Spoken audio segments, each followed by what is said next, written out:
we're the Secret Sisters, and born and raised in Muscle Shoals, and very happy to be a part of, I guess, the heritage of Alabama music, and more specifically, the Muscle Shoals reputation.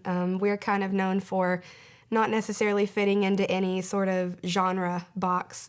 We play a little bit of gospel, a little bit of bluegrass, a little bit of country, a little bit of rock and roll, and we are kind of known for our sibling harmonies. So that's kind of what our story is all about. We grew up out in the boondocks, really. We were just going to bluegrass festivals in the area all the time because our dad's in a bluegrass band, but it was all bluegrass and gospel music for a long time for us.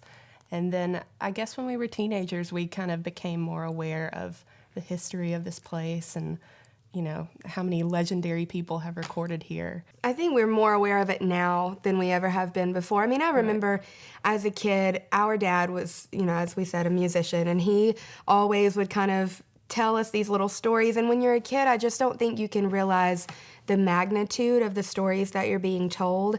And as you get older, those stories start to mean more, and you realize the significance of, you know, the musical history here, the known history that a lot of people are talking about right now, but also the history that maybe hasn't necessarily been brought to light as much. And I think that's one thing that we have a really good perspective on, because like she said, we spent most of our childhood going to bluegrass festivals all around this area with our parents, and at the time we hated it.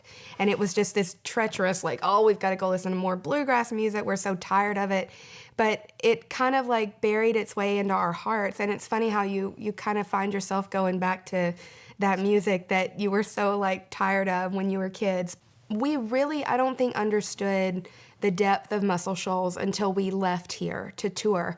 And especially when we would travel over to Europe and the UK, the reaction that people have when you tell them that you are from Muscle Shoals is unlike any other. And there's just this weight behind being from here, and people all over the world know what it means to have your roots here. And so when we left, it started being apparent to us that, oh, wow, like, everybody knows Muscle Shoals, and we grew up there. Like, the water of the Tennessee River was right at our feet, and we had no idea how magnificent all the history is. And so I feel like it's a process that we're still wrapped up in, the learning process of educating ourselves of how amazing Muscle Shoals is. You know, like we said, the music that everybody knows that made Muscle Shoals famous, and the music that maybe hasn't gotten that kind of attention. So it's a special place, and we're obviously really happy to be from here.